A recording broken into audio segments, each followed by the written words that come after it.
Right. So, in terms of public speaking and some of the mistakes that, in particular, Hillary made, um, when you were trying to sort of invite people into your idea, um, you never want to speak in a really loud voice like that, like you were doing, because I don't know like what your education is, but when you speak in sort of like a softer tone, it forces people to have to concentrate more on what you're saying. Like it makes them have to listen more to what you're saying, rather than like that loud, shrieky voice that you often do. Like some of those public arena speeches were sort of um, like a manic shrill, and that doesn't convey sort of like a strong confidence in what you're saying. In particular, during what's the word? Tumultuous times, people aren't looking for that. They're looking for sort of like a reasonable, calming, steady person. Um, Also, you want to be like sure of your idea, but still open to other ideas. And like in terms of the town hall, when I know one of the techniques that you guys use is you sort of like repeat back the question in the person's name. Um, that's somewhat effective. But when you have it in your mind that you're going to every time like veer off from the question into something else, like I would sort of say back what you think the question is, and then say, is that what you're asking? Like, I know you guys kind of like veer off into your own thing, like you're trying to convince the person of what their question is, and then go, I hope that answered your question. Um, I used to watch some of that, yeah. I mean, not in sort of like a way of trying to learn how to do that. Like I wasn't even in that mindset then, but like in retrospect, I'm now thinking about it, like the things that you guys do, um, like the standing up and walking around and stuff like that. I don't know if that's done to sort of act as a distraction, so a person is kind of like paying attention to that and not really listening to what you're saying. I know George did that a lot. Um, or sort of like you're trying to be front and center to get away from the other person that's like sitting that was just had the chance to have a question asked. If like what your consultants were saying, like what their thought was in terms of like what you were doing. Um, I think when you have consultants like that and you kind of like do the same things, that it becomes more obvious to people that you're doing that. Um, and when you're doing things like that, then it sort of doesn't build a trust in terms of the public as to, you know, what you're even doing. Like, are you in a like a competition of something, or you actually have some sort of an idea or a message that you want to give. I don't know if that's ever mentioned in any of these things, like if people are ever like, front and center about like obvious like psychological techniques that you're using. Um,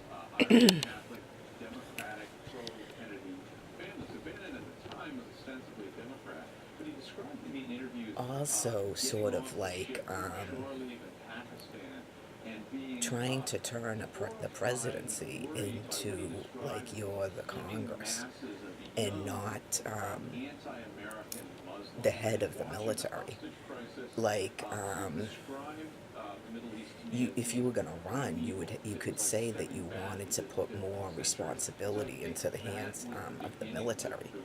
That, like, say you weren't going to war anymore, and you are, because that's the office you're running for. You're not running to be the one person Congress, and that, like trying to veer away from that and explain that to people that that's not, the job of the presidency. That a president is just the commander in chief of the military, and certain things that are just out of your hands. I mean, we got into a thing. I mean, I don't know if it was just the way the media was presenting it and you guys were presenting it, or if it was the actual public's perception that a president was like a dictator, an emperor, and just ran everything.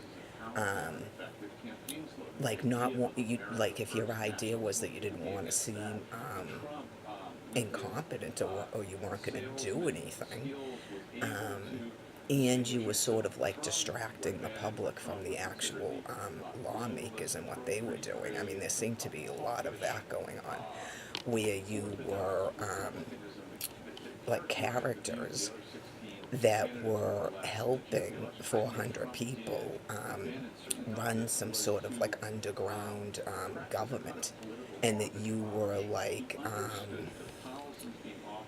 giving an appearance that you sort of ran everything, and making a big deal about presidential elections and not about the midterm elections.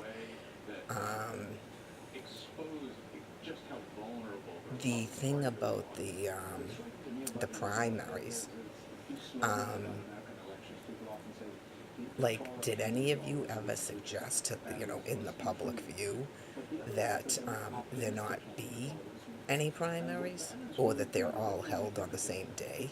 Because that's obvious manipulation of the public, where you, as the rich people, have already, it's always the same people, it's always the same thing, and that every 4 years you're, having fun and playing your own little game, and you're manipulating psychologically and distracting the populace from what you're doing.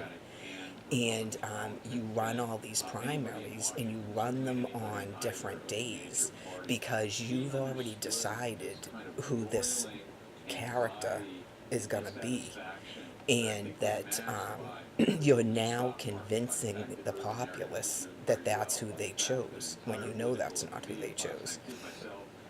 That became more and more obvious that you were doing that. Um, so, anyways, that was like that bit on that. Um, Also, that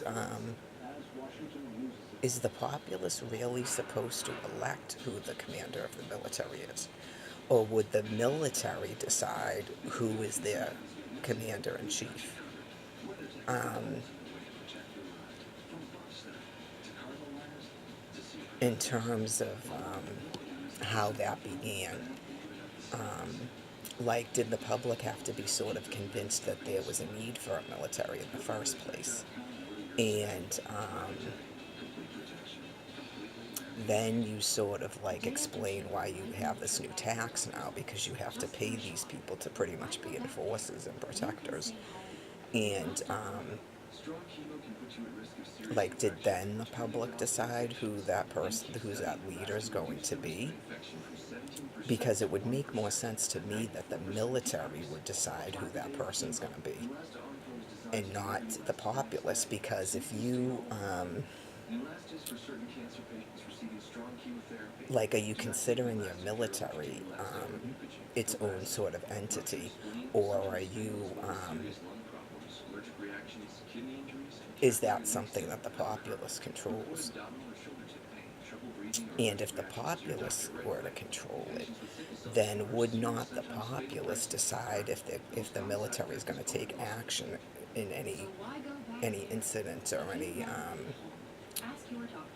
plan or anything going on?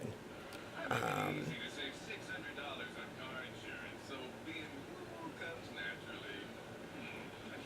I'm not sure how much of that goes into in terms of the Constitution, and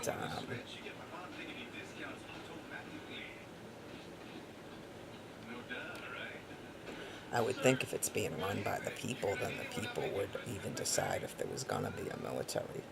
Like, what's a standing army? Um, I think some people could present that that's having a police force at all would be a standing army, and that if we are not in a war here, if we're not in a civil war, then there would be no need for that. Um,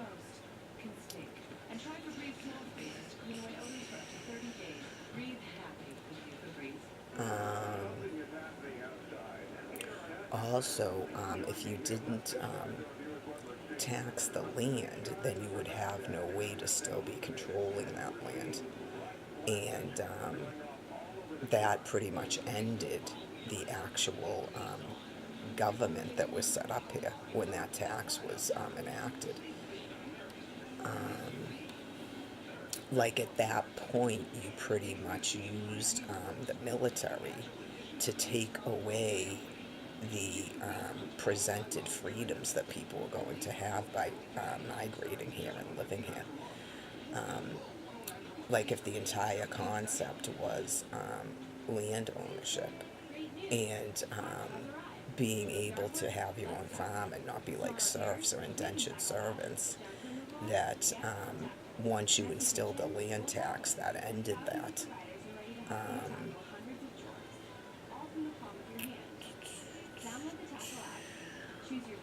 like,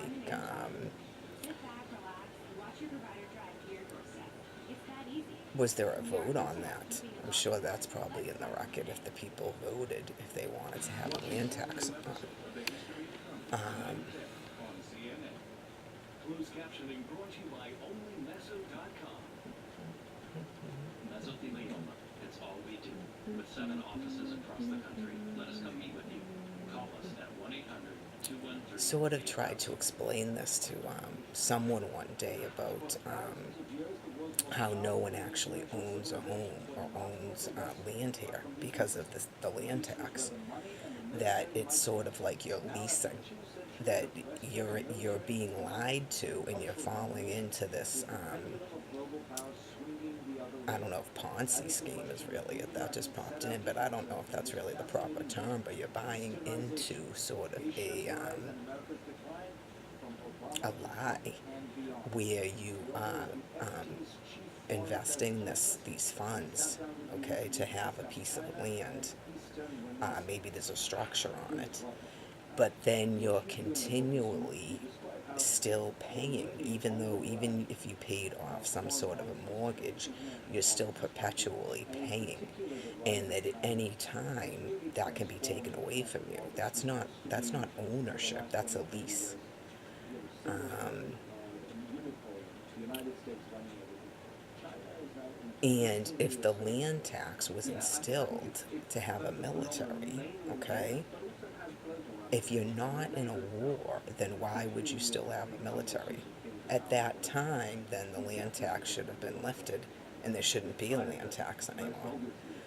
And things like trash removal and public schools are not a military.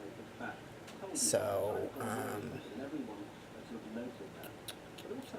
and if a government runs a military and oversees a military and a government prints out money, then why would it need to tax the land to pay for a military?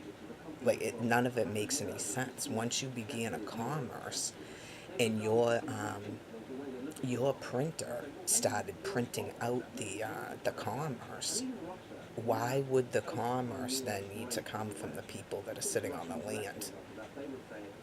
So maybe if in the pretend world, if I was ever going to pretend run for something, especially if you're the head of the military, that you would bring up why there's even a land tax and how that came about. And how did that then morph into all these other paying for things that are not part of a military? I mean, public schools are part of a military. Like, it's not even that your land tax is paying for the police. Your land tax is paying for all these other things that are not a military. Um,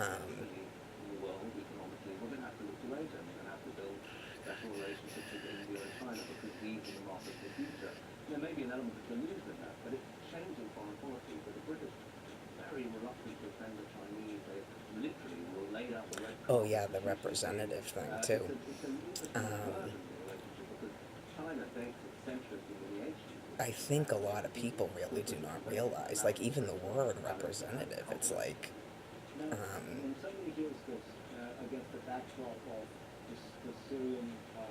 what does that mean? I mean, they're supposed to be representing the people, not really writing laws and then explaining those laws to the people. The people are supposed to be telling them what their needs and their wants are, and then they represent that. And I definitely don't think that goes on. It's complete madness where you have 400 people in some sort of grandiose delusion where they are like kings and queens, and they've got this population tricked and they're like smart guys or something, when they're just manipulative jerks and don't even believe in freedom. So that's sort of like, I'm sure people get to a certain point where they stop voting because it's like, voting? Why are you having all these primaries and things? Voting? Um, and electronic voting machines? Are you kidding me? Whatever happened to paper? I mean, you don't have time to count a vote? That's sort of ridiculous. Um, I mean, why not have the states voting for their actual representatives and senators and president on different days? So even the whole concept of a primary is like, I tried to explain this in college to someone, I think, about how the media decides or manipulates who these leaders are going to be because of these types of things. And he like said I was paranoid. It's like, okay, I guess you can think that, but it how would anyone know who's even running when it's the media is the one is deciding who is even in the debates? How would you even know who was running for something? So it's like so completely obvious, and then who owns the media? So it's like, to me, it's completely obvious that that's what goes on, and I wonder, like, if the 400 and all of these rich people actually thought that the populace didn't know that. Um, what happens in life is that people that are not controlling, they don't even seek out those types of things because they just want to live their lives and have their families, and they don't seek this higher office, as you're calling it, which is like really grandiose. Like, that is higher than just living your life and having families and having a farm. That you're in a higher office. You're serving the public, but you're in higher office. It's like, yeah, you're high, all right. Um, I think when you start using a military as guinea pigs for the pharmaceutical companies, you're really off the charts. And like someone running for that office didn't know that was going on. Like, why was that never mentioned at any of these? Like, the 400 didn't know that was going on when they're up at their podiums and they're giving their little speeches and stuff. They don't know that's going on. They're not running to a microphone, screaming their heads off about it to the public that this is going on. Um, Closed door sessions. What the heck is that? You don't have closed door sessions here. Nothing you people do is to be a secret from the people. You're representing the people. That's all you're doing. That would be like if you were a postman, okay, and you took the mail from the people mailed and put it in your pocket and then wrote out letters to those addresses yourselves with your, personal ideas and intent and then delivered those letters to those addresses. Um, that's not representing. Um, so some of these people with the talk about they're coming from the heartland or they came from hoop something something and when they're lawyers, okay, they came from hoops, a little town called hoop and all this other, I mean, that was disgusting. That was the worst. That was like we wanted to take bleach baths after that guy, okay? Um, and they're actually like the people's person and they talk regular, like we don't talk and we don't know words, we can't articulate like you guys do. Um, and he's a plain speaker and this and that. And sorry, I lost my train of thought. Oh, um, right. So if you were actually that person, okay, and then you got into that place and had access to these records of things that are going on, the first thing you would do is go to a microphone and start yelling your head off about it. Or you would be like going on these talk shows and talking about it. Or you'd be like, I don't know if you people, if someone's going to claim that they were afraid, you have some sort of like, rich people that are completely insane and threaten you or something because in terms of like leaking things like even that that's what you would be doing. You'd be immediately releasing all of this information to the public, okay? So some of that was brought up like why are you guys not at microphones saying that? And like as soon as you get in there, like say, well, this isn't possible because of his father, but say that George Bush actually thought that he was gonna change something or help something, and he was all like really gung-ho about that, and then he got in there and he was like found out stuff and was like, what is this? Like he would be immediately saying this stuff.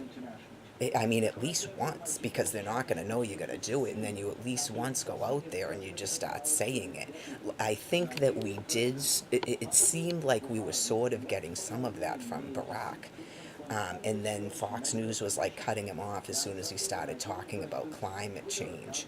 Um, and he did say something about the food supply, and it was like the media would like cut him off and not now all of a sudden you're not even following the president's speeches. um, like even if you said something like this government, these 400 people are so out of control that it's like, as a commander in chief, I would basically take over, have the military take over the government, and in order to dismantle it and hand it back to the people. I mean, that's what someone could just say and sort of explain what office you're even running for. That that a commander in chief is not the Congress and doesn't do that. Um, this thing about when when, like it was very All right, we'll go over that first. It was very misleading and and misleading when Bill and Hillary, first of all, they presented themselves like a co-commander in chief, which what was that? I mean, it was like she and him were a ticket, and this all of that big presentation about the universal health care and all of that. That is not what a commander in chief even does. Okay, so it was like you are the head of the military. That is what you do, and you sign bills into law like kind of like a check mark. Like you don't really you're not in the Congress. So it's almost sort of like seems to be set up so that a military can take over a government if the government's out of control, and whether or not people think that's wise or not. But when he's signing or she is signing bills like they're agreeing to it, it seems to be set up that it's the military can at some time go no, and then you've got this thing with the override, the veto and stuff. So it becomes complicated, and it's probably done on purpose, sort of to like complicate it to the populace as to what happens then. Um, that could be done so that the military doesn't question anything that the 400 is doing. If you have some sort of patsy, some people call it, that checks off what these 400 people are doing. It's almost like he's indicating to the military that what they're doing is okay. And it could be something like that, where that's where they came up with that. Um, to sort of keep a military from taking away these people's quote unquote power. Um,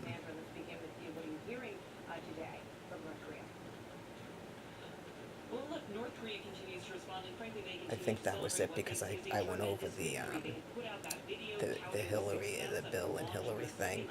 And, oh, that's what it was. The thing about the health care.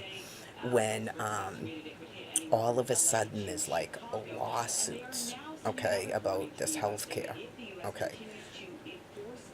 That's not how the government runs, where the people are supposed to elect these representatives and have these representatives, and the representatives are being told by the people in their area that they want this universal health care, which you could get into, okay, well, if you want universal health care and you live here, why is your state not doing that? Like, why do you need even the federal government to be doing that?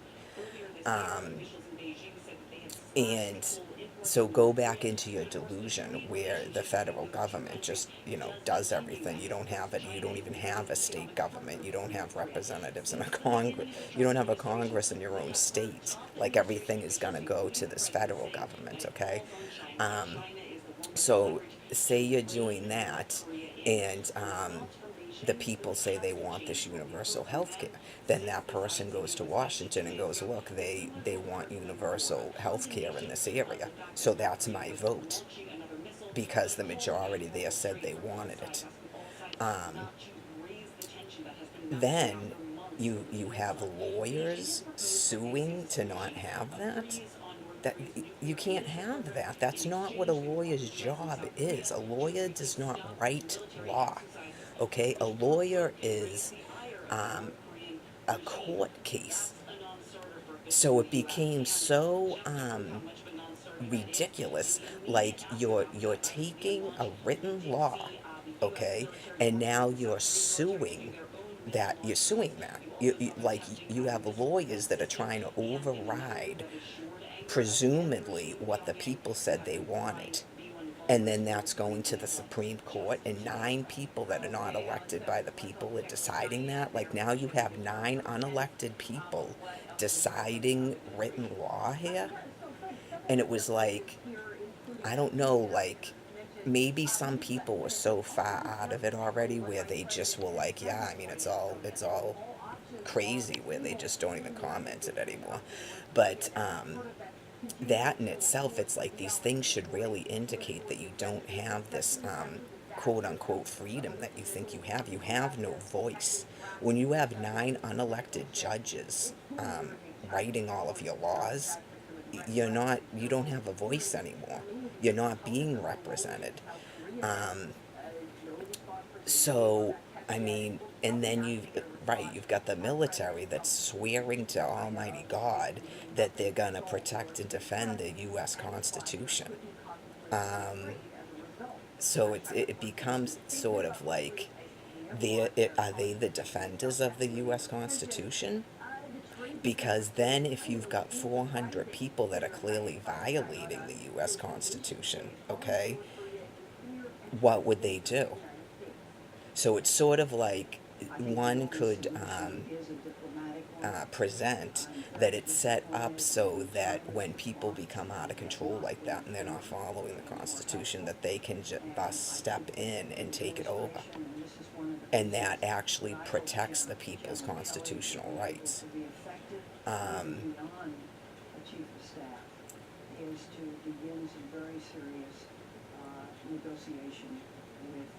I would have myself suggested that.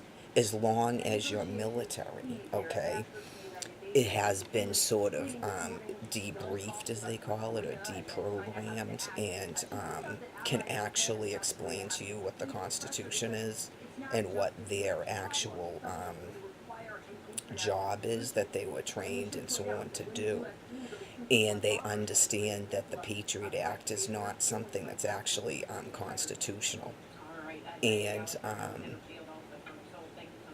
like that, like, I mean, a person doing that doesn't have to actually run for the government. They could just say it's someone who's actually in the military because, preferably if you're going to have someone leading your military, you want someone who's familiar with the military. That they could say, look, we're planning to pretty much coup this government. Like, we're planning to just take over the printer and stuff because these people are out of control. And, you know, how can we get more military people to sort of decide what we're going to do and do that? And a person could actually do that and be successful doing that. And then explain to the populace why they're doing that. And see if the populace supports that or not. And then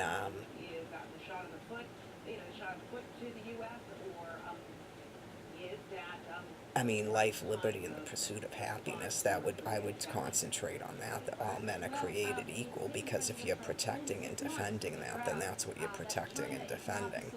In terms of not freaking people out and thinking that like a bunch of Mussolini type of people are taking over your quote unquote government. Like, you're basically taking it over to dismantle it and give it back to the people.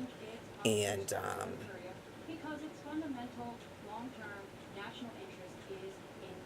would think at this point that people would support that, as long as the military is not doing crazy things. Now we have this thing with the censorship going on, and I don't know if that's the military doing that, or if that's people that were hired to do that are not even part of the military. Because, of course, that could happen. You could have corporations that are owned by these people, these insane rich people. And so they take over they buy the social networks, and then they start doing mass censorship so that things like this can't even be discussed in order to try to like hold their pretend power and not give up their money, which is basically their only means to control people, is by using this money.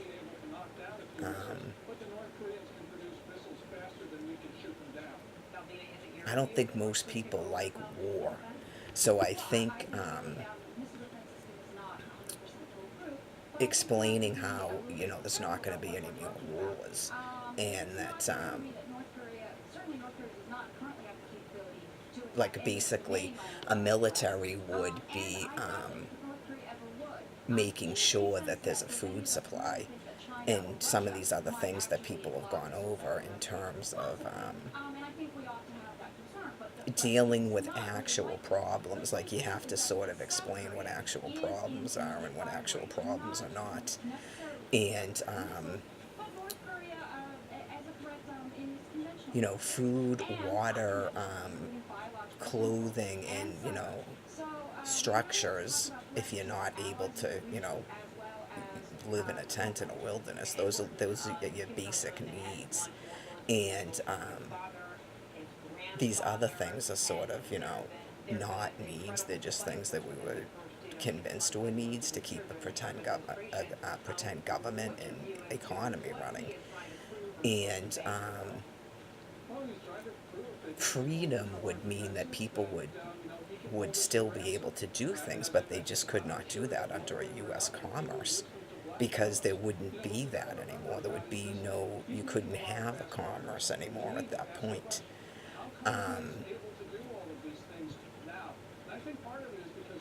Some people could, I don't like to use the word argue, but it could lead to some arguments.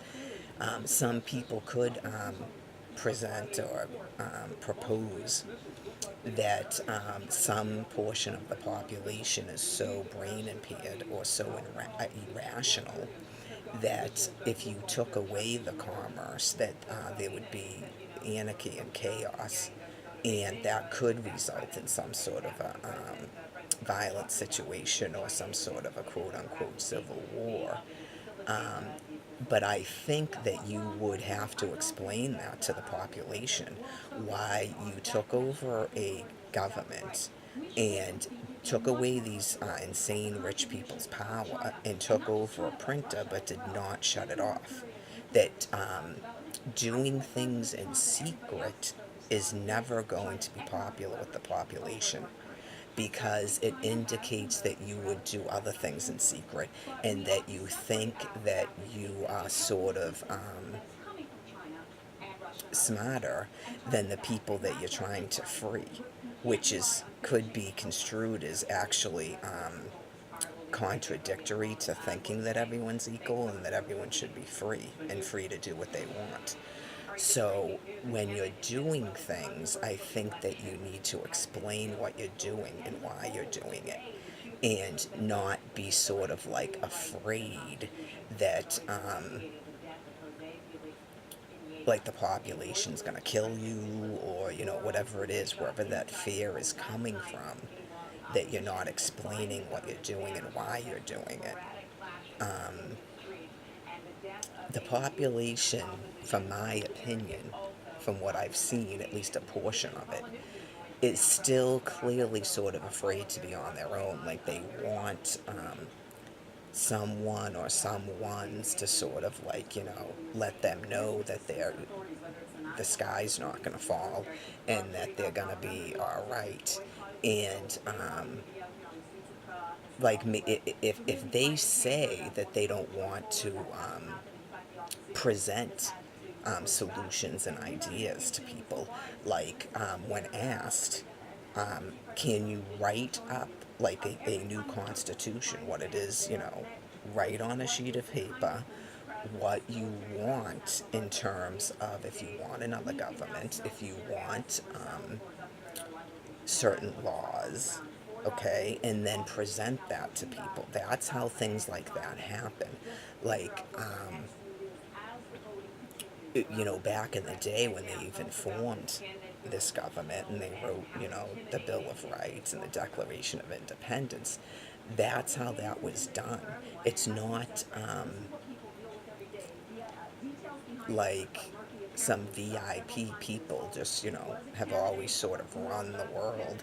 The people sort of decided that they wanted some sort of a structure, they wanted some sort of a thing.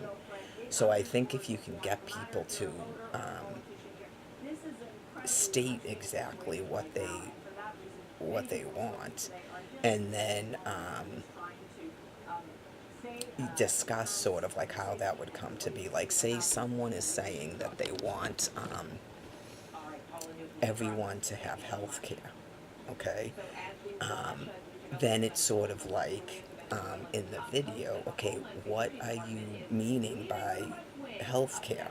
Like, can you explain what you mean by that? Are you talking about this current system where people have an insurance card, and that's pretty much like a SNAP card, but it's health care, and that some people, I guess, have some sort of a copay or whatever, or you want just like a SNAP card, and then people have that, and they get medical care. Okay, and then you could sort of say, well, the ultimate plan is that people are going to do their jobs as they're created to do. So there would be no charge. Like you're not going to get a charge. Like you wouldn't even need that card. And like the things about the situations with the food supply and prisoners, and how would the food come about, and would you be willing to like go to another area, and like would someone be stopping like a country doctor from still working in that function as a country doctor, and when you're dismantling a federal government, like what that means, and that, like open discussion about that. Um,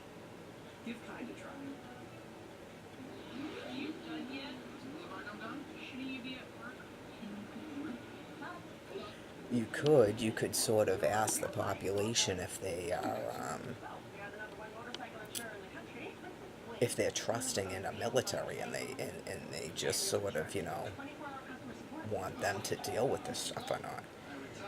But I think when you have more than half the population that's not working, that's pretty much a vote in terms of work. Like those people have decided they don't want work. So the majority of the population has decided no more work. Like that's their vote.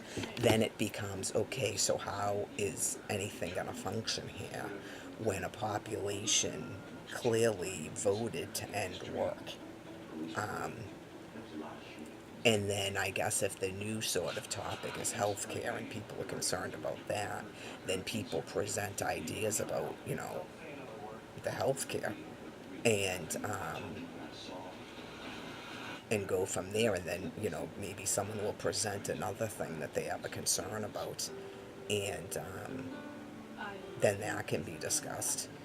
But it kind of went off into, because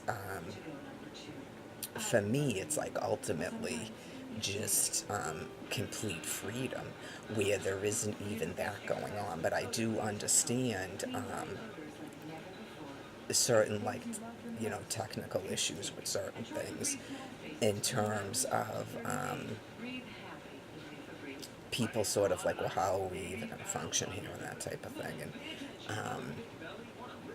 this sort of like slow transitional process, which I guess at some point I have to sort of like accept as what the people have decided, if that's what the people have decided. I mean, when you decide that you're not going to work, I don't know if you're really planning to have a slow transitional process, because that wouldn't be really rational. I would think if you decided that you're not going to work, that you're sitting, and that's sort of like your stance, to just sort of sit and end it all. In particular, if you're not working and you're not collecting and you're not driving around. Like some people might be not working and collecting just to pay for rent and pay for, basic supplies, and they're not actually still partaking in the world. So I think having that amount of people out of the workforce is really when it starts getting into rational thinking about the future here. It's like, okay, good. It's good that you voted to end work. so that there's no work? And are you voting to end a monetary system? And how it would be sort of irrational to vote to end work but want to keep a commerce going, that's not rational. And and then get into sort of like the fuel and like items that you need, that sort of thing. Like that's what I consider sort of a transition. And I guess that's it for now. This has gone really, really long, but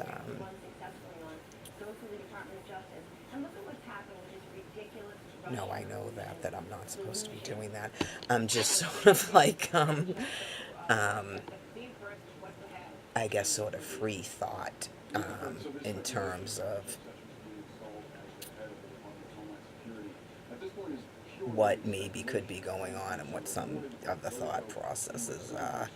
And I guess maybe I'll view some of the fake news and see what's going on with that for the next one.